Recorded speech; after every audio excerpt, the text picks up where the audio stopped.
धनु राशि वालों, कल्पना कीजिए एक ऐसे शिष्य की जिससे उसके ही गुरु ने उसका सारा ज्ञान, उसकी सारी शक्तियां वापस छीन ली हो।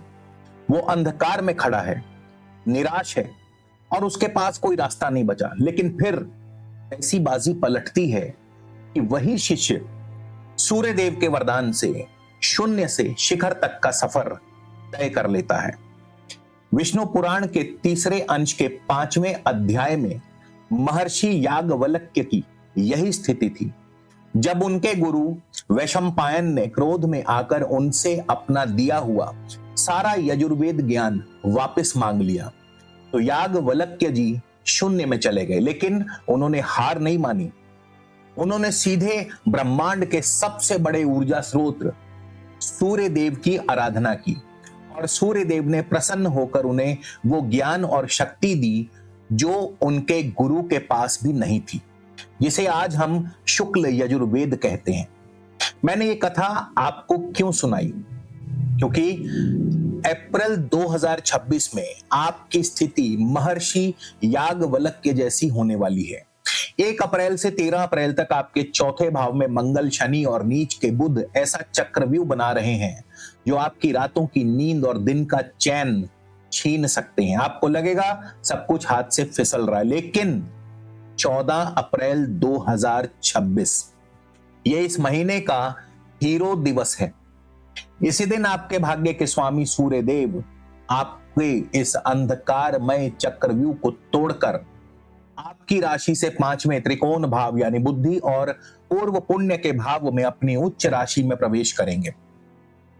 14 अप्रैल के बाद जो चमत्कार होगा वो आपके पिछले कम से कम 6 महीनों के नुकसान की भरपाई ब्याज समेत करेगा। नमस्कार, मैं हूं एस्ट्रो दोस्त चेतन और आप देख रहे हैं स्काई स्पीक्स।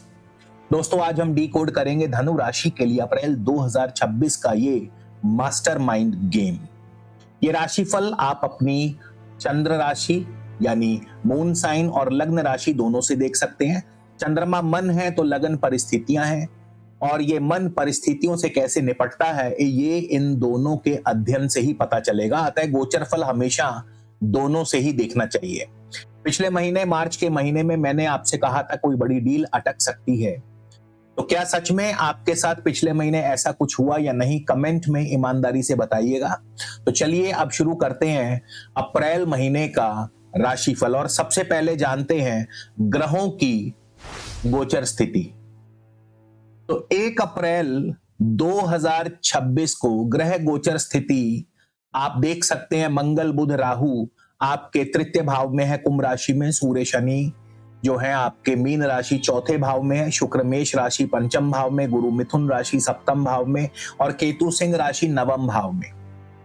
अब इस महीने के मुख्य ग्रह परिवर्तन भी जान लीजिए। 2 अप्रैल को मंगल मीन राशि चौथे भाव में प्रवेश करेंगे। 11 अप्रैल को बुध भी अपनी नीच राशि मीन राशि में चौथे भाव में प्रवेश करेंगे। 14 अप्रैल को सूर्य उच्च राशि यानी पंचम भाव में मेष राशि में प्रवेश करेंगे और 13 अप्रैल को शुक्र अपनी स्वराशि वृषभ राशि में छठे भाव में चले जाएंगे। तो इन सभी ग्रह युतियों का और ग्रह गोचर का आपके जीवन के अलग अलग पहलुओं पर क्या प्रभाव पड़ेगा, जैसे आपकी हेल्थ कैसी रहेगी, नौकरी, कारोबार, बिजनेस की पोजीशन कैसी होगी, आपकी आर्थिक स्थिति, आपके रिश्ते कैसे होंगे, इन सभी पर बारी बारी से हम चर्चा करने वाले हैं। तो सबसे पहले हम बात करेंगे आपकी हेल्थ के बारे में। अप्रैल का पहला हिस्सा आपको फिजिकल हेल्थ से ज्यादा आपकी मेंटल हेल्थ का टेस्ट लेगा। आपको एंजाइटी, नींद ना आना, चेस्ट कंजेशन और ब्लड प्रेशर में अचानक फ्लक्चुएशन महसूस हो सकती है। कोई पुराना सर्वाइकल या लोअर बैक का दर्द इस महीने ट्रिगर हो सकता है। और इसके पीछे क्या ज्योतिषीय कारण है? आपका चौथा भाव हृदय, छाती और मन की शांति का है। 2 अप्रैल को मंगल वहां प्रवेश करेंगे जहां पहले से ही सूर्य शनि का टकराव चल रहा है। सूर्य मंगल दोनों अग्नि हैं और शनि एक ठंडे ग्रह, बर्फानी ग्रह, तो ये टकराव आपके सुख भाव में प्रेशर बनाएगा। ऊपर से 11 अप्रैल को आपके सप्तमेश और दशमेश बुध भी इसी भाव में जाकर के नीच के हो जाएंगे। तो ये एक डिसीजन मेकिंग फॉग लेके आएगा, आप ओवर थिंकिंग के शिकार होंगे। अब इस मानसिक उथल पुथल का इलाज महर्षि वशिष्ठ जी के पास है। महर्षि वशिष्ठ जी ने भगवान श्री राम को योग वशिष्ठ के उपशम प्रकरण में बताया है, आधयो व्याध यशश्चैव शीयन्ते शत्र नासिका मन प्रशमनोपायो नान यथा क्वचित। अर्थात आधि यानी मानसिक चिंता ही व्याधि यानी शारीरिक रोग का मूल कारण है। तो जब तक मन शांत नहीं होगा कोई औषधि काम नहीं करेगी। और प्रैक्टिकल उपाय क्या है? 1 से 13 अप्रैल तक कोई भी बारी वर्कआउट शुरू ना करें। सुबह उठकर 10 मिनट भ्रामरी प्राणायाम करें। मानसिक शांति और शनि मंगल के दुष्प्रभाव को काटने के लिए अपने वर्क डेस्क पर एक अभिमंत्रित सिद्ध स्फटिक श्री यंत्र होना अनिवार्य है। यह आपकी कॉस्मिक ऊर्जा को बैलेंस करता है और लिंक आपको स्क्रीन या डिस्क्रिप्शन पर मिल जाएगा। चलिए अब बात करते हैं आपकी बिजनेस और नौकरी के बारे में। तो यंग एंटरप्रेन्योर्स और प्रोफेशनल्स ध्यान दीजिए, ये महीना प्रयोग यानी एक्सपेरिमेंट करने का नहीं है बल्कि अपना किला बचाने का है। ऑफिस पॉलिटिक्स अपने चरम पर होगी। आपके अपने ही टीम मेंबर्स या पार्टनर्स आपको बाईपास करके क्रेडिट लेने की कोशिश करेंगे। ये समय जल्दबाजी का नहीं है। महाभारत के उद्योग पर्व अध्याय 33 और श्लोक 31 में विदुर नीति कहती है, न स्वे सुखे वै कुरुते प्रहर्ष न यस्य दुखे भवति प्रहृष्ट। एक समझदार बिजनेसमैन वही है जो न तो अपनी छोटी सी सफलता पर अति उत्साहित होता है और न ही विपरीत समय में घबराता है, जो हर स्थिति में समान रहता है।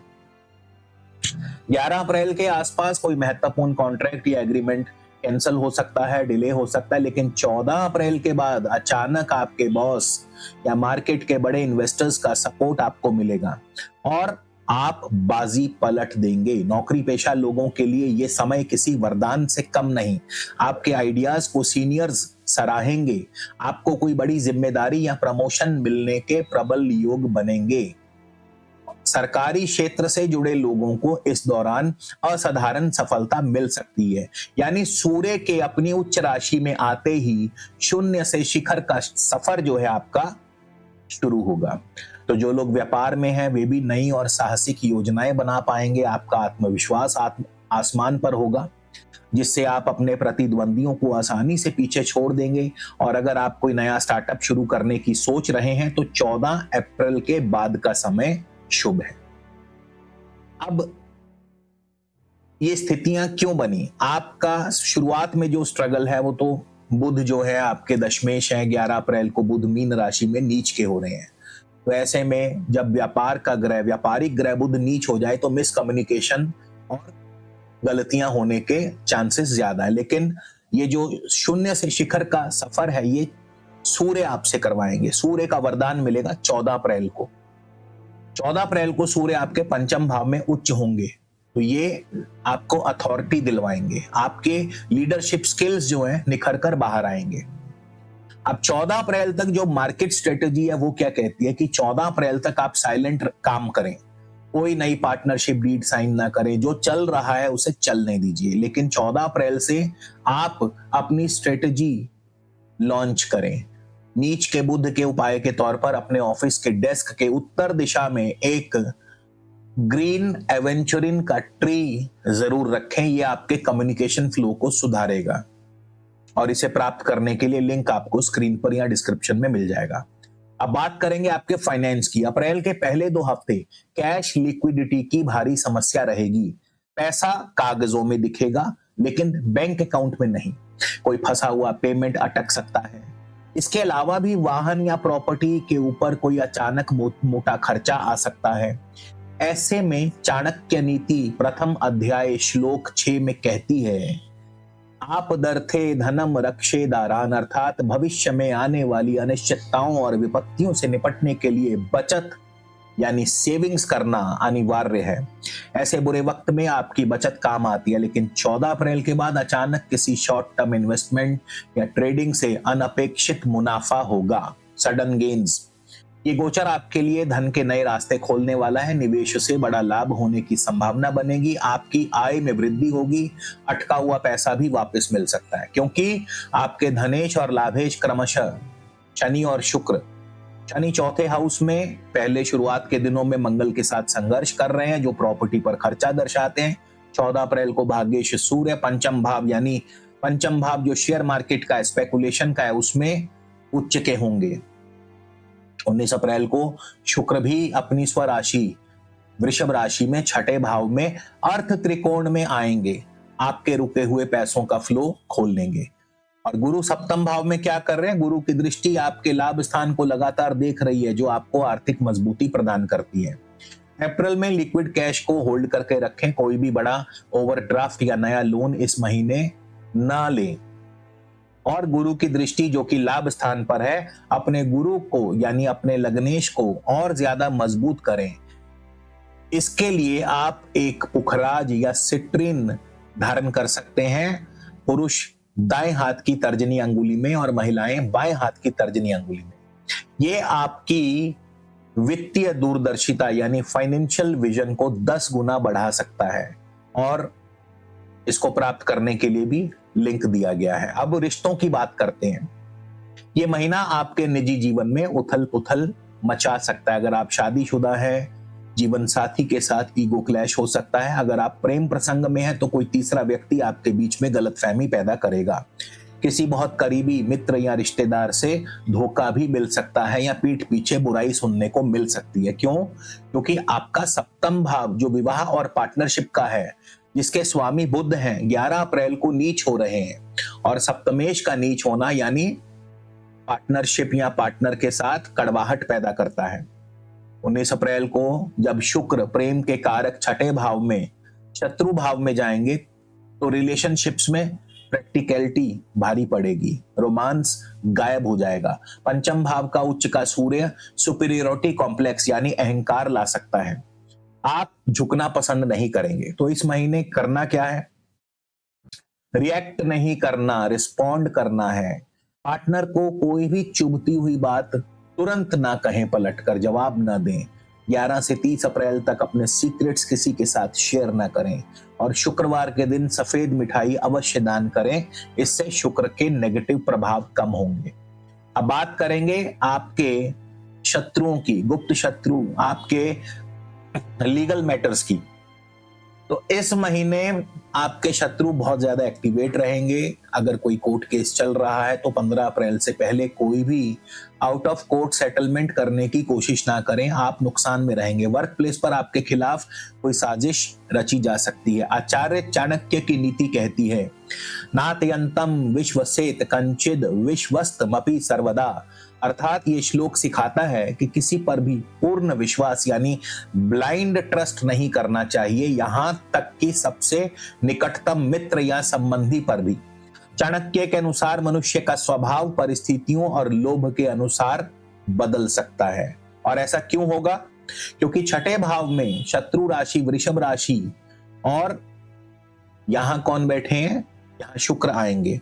राहु तीसरे भाव में पराक्रम में बैठकर आपको निडरता दे रहे हैं, लेकिन मंगल शनि चौथे भाव में है, इंटरनल पॉलिटिक्स का शिकार करेंगे। तो ये सारे जो ग्रह योग हैं इसी तरफ इशारा करते हैं। अब लीगल मैटर्स में करना क्या है? हर छोटी से छोटी चीज का डॉक्यूमेंट प्रूफ रखें। वर्बल कमिटमेंट पर बिल्कुल विश्वास ना करें, और शत्रुओं के शमन के लिए हर मंगलवार को बजरंग बाण का पाठ करें। राहु की ऊर्जा को चैनलाइज करने के लिए आप एक 8 मुखी रुद्राक्ष भी धारण कर सकते हैं। ये हर प्रकार की छिपी हुई साजिश का इंट्यूशन आपको पहले से ही दे देगा। तो धनु राशि वालों, अप्रैल 2026 आपके लिए सिर्फ एक महीना नहीं, ये एक फिल्टर है। जो इन 4 ग्रहों के चक्रव्यूह से बच गया, वो 14 अप्रैल के बाद उच्च के सूर्य के वरदान से शून्य से शिखर को पालेगा। और याद रखिए, श्रीमद् भागवत गीता अध्याय 18 श्लोक 78 कहता है, यत्र योगेश्वर कृष्णो यत्र पार्थो धनुर्धर तत्र श्री विजयो भूतिर ध्रुवा नीतिर्मतिर्मम। जहां सही नीति है, जहां सही दिशा है, वही विजय है। धनु राशि, धनुर्धर तो आप हैं ही, आपको बस अपना लक्ष्य साधना है। आज मैंने आपको ग्रहों का गोचर बता दिया, लेकिन ये सिर्फ एक गोचर है। आपकी जन्म कुंडली में कौन सा ग्रह कहां बैठा है, क्या दशा चल रही है, ये बिना देखे बताना कुछ भी ठोस नहीं बताया जा सकता। तो निजी परामर्श के लिए नंबर स्क्रीन पर दिया है, आप चाहें तो संपर्क कर सकते हैं। वीडियो अच्छा लगे तो जरूर लाइक करें, मित्रों के साथ शेयर करें और चैनल को सब्सक्राइब करना ना भूलें और कमेंट में जरूर लिख कर जाएं। जय श्री राम।